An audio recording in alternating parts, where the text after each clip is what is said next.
신앙의 계단에 대해서 얘기하기 전에 우리 인사하겠습니다. 한영재님께 오신 것을 급하게 환영합니다. 사랑합니다. 축복합니다. 우리 김은정 집사님이니까 앉으시니까 앞자리가 다 찼네요. 우리 두 분이 딱 앉으니까 균형이 여기도 두 명이 앞에 앉고, 그래서 앞뒤 좌우가 가득 찰 때 또 함께 은혜가 있습니다. 오늘 신앙의 계단이라는 말씀으로 몇 가지를 좀 살펴볼 텐데, 이 신앙이 뭐냐, 신앙이 뭐냐라는 정의에 하나님을 굳게 믿고 하나님의 가르침을 따르고 지키고 행하는 것, 이것을 우리가 신앙이다 또는 믿음이다 이렇게 얘기해요. 그러니까 오늘 신앙의 계단을 얘기한다고 한다면 하나님을 잘 믿고 하나님의 가르침을 잘 따르고 그 따름에 있어서 우리가 어떻게 성숙되어져 갈 것인가, 그것을 좀 나눠보는 시간을 갖고자 한다라는 거예요. 즉 신앙은 멈추는 것이 아니라 성장된다. 어린아이가 이제 100일이 되고 돌이 되고 1살이 되고 또 10살이 되고 성장이 돼서 어른으로 성장되는 것처럼 이 신앙이 성장되는 것을 우리는 성화다 그렇게 이야기합니다. 성화다. 즉 죄악된 인간의 본성을 버리려 노력을 하고 하나님의 말씀 안에 거룩하게 살아가려고 노력하는 그 모습을 우리가 성화된 삶을 살아간다. 즉 변화된 삶, 하나님을 만났다고 한다면 변화된 삶을 살아가는 것을 우리는 성숙된 신앙의 계단을 밟고 있다라고 그렇게 이야기할 수가 있습니다. 오늘 여러분의 신앙의 계단은 어느 정도에 있는가? 오늘 말씀의 네 가지 등급을 바라보면서 내 믿음의 등급이 어디에 멈춰져 있고 어떻게 더 성장시킬 것인가를 고민하고 생각하는 날 되시기를 주의 이름으로 축복합니다. 처음으로 구주 예수 그리스도를 영접한 이후에 우리는 자라나야 된다. 즉 에베소서 4장 15절에 보면 오직 사랑 안에서 참된 것을 하며 범사에 그에게까지 자랄지라. 누구에게 자라느냐? 예수 그리스도에게 갈 때까지 신앙은 성장되어야 한다. 히브리서 6장 12절의 말씀에 보면 우리가 그리스도의 도의 추고를 버리고 죽은 행실과 회개함과 하나님에 대한 신앙과 세례들과 안수와 죽은 자들의 부활과 영원한 심판에 관한 교훈의 터를 다시 닦지 말고 완전한 데까지 나아갈지니라 이렇게 얘기하고 있어요. 즉 초보의 신앙에 멈춰 있지 않고 구원에 대한 것, 천국에 대한 것 확신에 찬 믿음 가운데서 완전해질 때까지 나아가야 하는 것이 신앙인의 모습이다라는 거예요.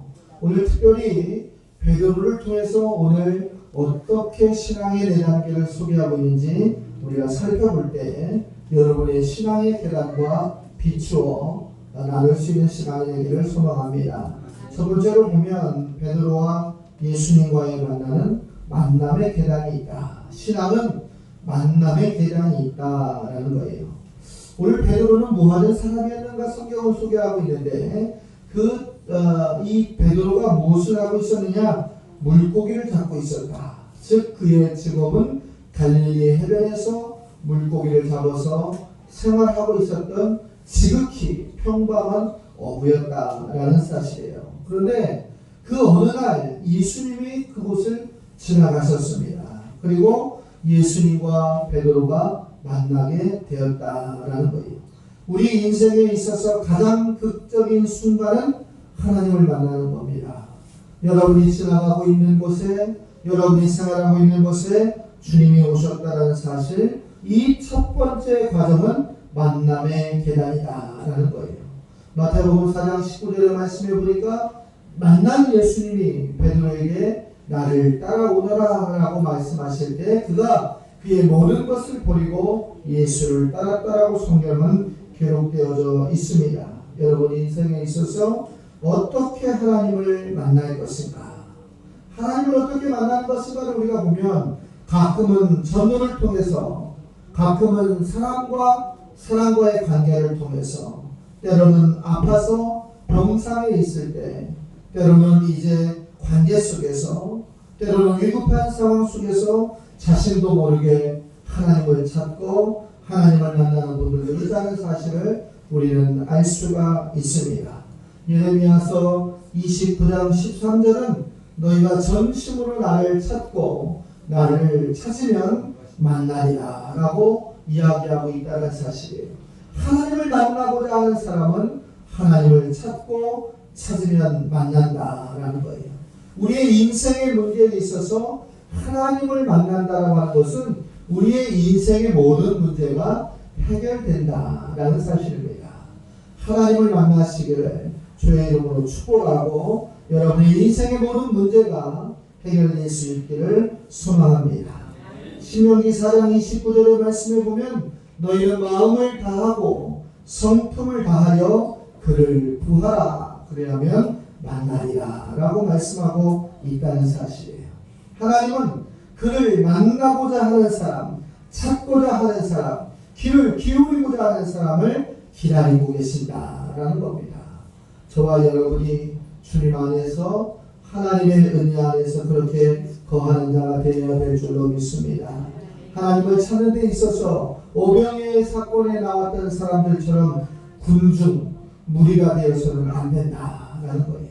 신앙인은 무리가 되어도 안 되고 구경꾼이 되어도 안 된다. 즉 들러리가 돼도 안 되고 비방하고 배회하고 어디로 가야 할지 모르는 그런 사람이 되어도 안 된다라는 거예요. 하나님을 만나는 사람은 회중이 되어야 합니다. 즉 예배자가 되어서 참여자가 되어서 하나님 앞에 몸과 마음과 모든 것을 드려 예배할 수 있는 회중이 되어야 할 때 올바른 관계의 기준점이 설 수 있다는 사실을 저와 여러분이 꼭 기억하셔야 될 줄로 믿습니다. 하나님은 누구신가? 하나님은 누구신가? 이 하나님이 누구신가에 대해서 우리가 꼭 알아야 되고 그 관계에 대해서 우리가 꼭 기억할 때 우리가 그 은혜를 소망할 수 있고 고백할 수가 있다. 찬송가 370장 4절의 말씀에 보면 이런 가사가 나옵니다. 내 주와 맺은 언약은 영원 불변하시니 내가 그 나라 가기까지 늘 보호하신다. 우리가 천국의 소망을 갖고 이 땅에 살아가고 있는 인생들이라고 한다면 하나님은 여러분과의 약속을 깨지 않고 버리지 않고 지키셔서 하늘나라 가는 그때까지 여러분을 보호하신다는 사실을 믿고 고백하는 저와 여러분이 되어야 될 줄로 믿습니다. 하나님은 외형을 보지 않아요. 하나님은 중심을 보신다라고 이야기합니다. 연약한 인생의 외형을 보고 부족한 우리의 이제 생활의 모든 것을 보는 것이 아니라 찾고 구하고 누리는 그 중심을 볼 때 하나님과 만남의 관계, 첫 번째의 관계, 신앙의 기초의 관계에 우리가 들어갈 수가 있습니다. 두 번째로 보면 하나님을 만난 사람은 어떤 고백이 있어야 되느냐? 신앙의 고백이 있어야 된다. 만난 사람은 고백을 해야 된다라는 거예요. 예수님은 마태복음 16장에 보면 제자들에게 이렇게 묻습니다. 세상에서 사람들은 나를 누구라고 하느냐라고 물어요. 제자들이 대답합니다. 세례 요한이라고도 하고요, 엘리야라고도 하고 어떤 사람은 예레미야나 또 어떤 선지자인 것 같습니다 라고 그렇게 이야기해요. 그때 예수님은 제자들에게 다시 묻습니다. 사람들이 이야기하는 것 말고 너는 나를 누구라고 생각하느냐? 너는 지금 나를 누구라고 고백할 수 있느냐라고 묻습니다. 그때 베드로가 그렇게 고백합니다. 주는 그리스도시요 살아계신 하나님의 아들이십니다. 그리스도라고 하는 것은 기름 부음을 받았다라는 거예요. 즉 왕으로서 하나님께 파송받은 자라라는 것을 분명하게 고백하는 고백의 기준이 됐다라는 거예요. 이 말씀을 듣고 예수님은 제자들과 베드로에게 이렇게 이야기합니다. 네가 복이 있다. 복이 있다라고 하는 사실은 이제 천국의 시민권이 너에게 있다는 이야기입니다. 천국이 이미 너의 것이라고 하는 선포입니다. 마태복음 16장에 보면 이를 내게 알게 하니는 혈육이 아니요 하늘에 계신 나의 아버지시니라. 즉 우리가 하나님을 고백하고 예수 그리스도의 메시아임을 고백하고 성령의 충만함을 고백하는 것은 하나님의 은혜다라는 거예요. 두 번째 신앙의 단계가 무엇이라고 했습니까? 고백의 단계입니다. 어린아이의 신앙에서 우리가 주님을 만났다고 한다면 우리의 고백은 그렇게 바뀌어야 됩니다. 주님은 지금도 나의 구세주이시다. 주는 그리스도시요 살아계신 하나님의 아들이십니다를 고백하는 성숙된 고백, 그리고 그 말씀을 지키고자 하는 행위의 고백이 저와 여러분에게 있어야 될 줄로 믿습니다. 기도는 고백을 통해서 나오는 겁니다. 체험 또한 고백을 통해서 나오는 거예요. 이제 마태복음 8장에 보면 백부장이라고 하는 군인이 나와요. 100명의 부하를 거느렸던 이 백부장이 그의 부하 하나가 중풍병에 걸려서 쓰러졌어요. 그리고 예수님께 찾아와서 묻습니다. 예수님, 나의 종을 고쳐주십시오. 내 부하를 고쳐주십시오. 이가 지금 중풍병에 걸려 죽게 됐습니다. 예수님이 가자, 내가 가서 그를 고쳐주리라. 이 백부장의 고백이 무엇이냐면 그러실 필요 없습니다. 예수님, 그러실 필요 없어요. 그저 말씀만 하십시오. 내가 그것을 믿습니다라고 고백을 하는 거예요. 너의 부하가 중풍병에서 나을 거라고 하는 말씀만 하십시오라는 거예요. 예수님은 그에게 이렇게 이야기합니다. 예수께서 이르시되 가라, 내 믿음대로 될지어다. 신앙의 단계는 고백의 단계에서 응답을 취합니다. 신앙의 단계는 결단과 회복의 선포를 통해서 응답을 받는다는 사실이에요. 성경의 말씀에 보니까 그 시로 그의 하인이 나음을 입었다라고 고백합니다. 저와 여러분의 신앙의 고백, 오늘 어떻게 고백하시렵니까?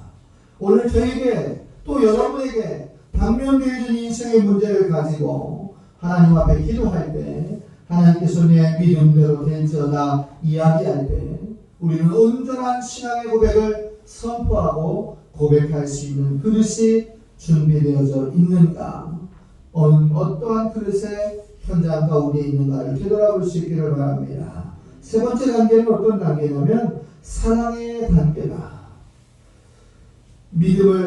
예수님을 만나고 신앙의 고백을 했다고 한다면 이제는 사랑의 단계, 그 성숙됨의 한치가 더 있다.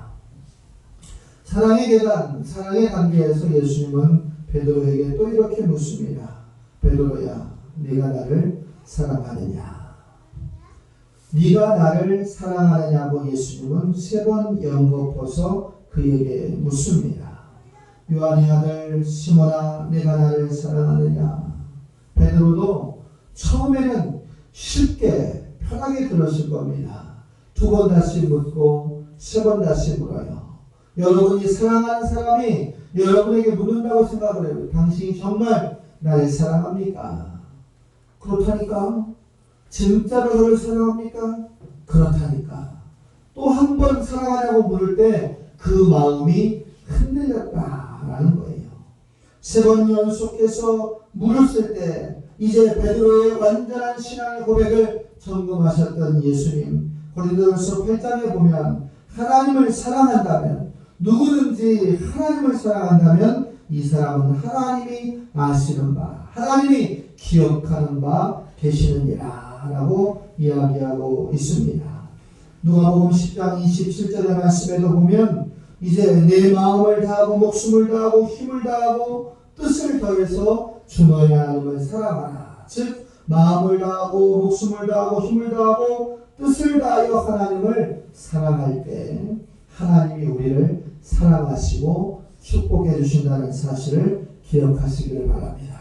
3번 예수님이 베드로에게 물었어요. 네가 나를 사랑하느냐라고 물을 때 예스라고 대답한 베드로에게 뭐라고 예수님이 명령을 주셨다면 2가지 명령을 주셨어요. 첫 번째, 내 양을 먹이라.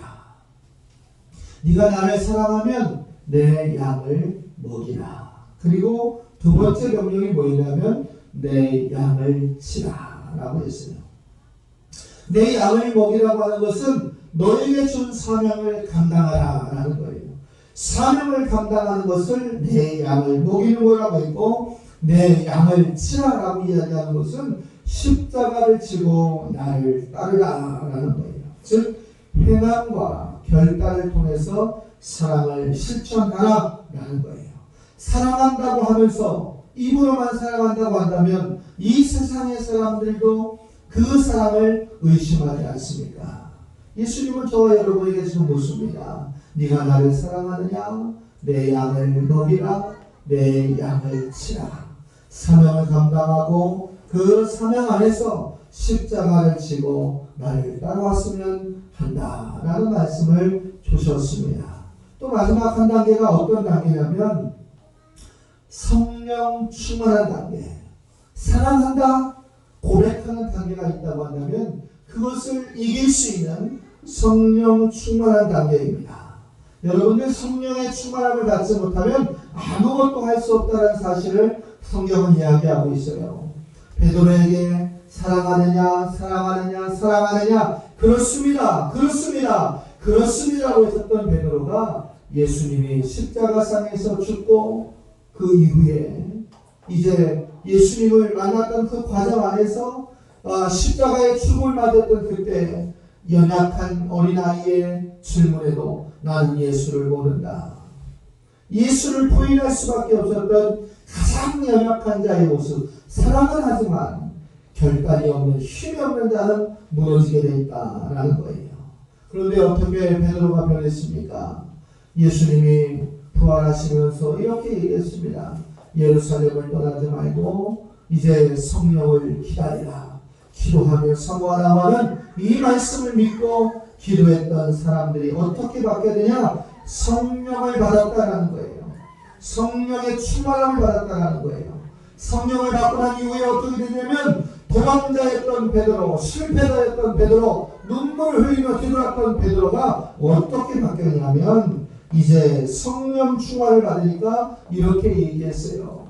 말씀할 때 예수를 믿어야 됩니다. 회개해야 됩니다. 돌이켜야 됩니다. 그렇지 않으면 우리가 하늘나라를 갈 수 없습니다라고 베드로의 설교를 할 때 하루에 5,000명씩 돌아오는 역사가 있었다라고 사도행전 4장은 선포하고 있어요.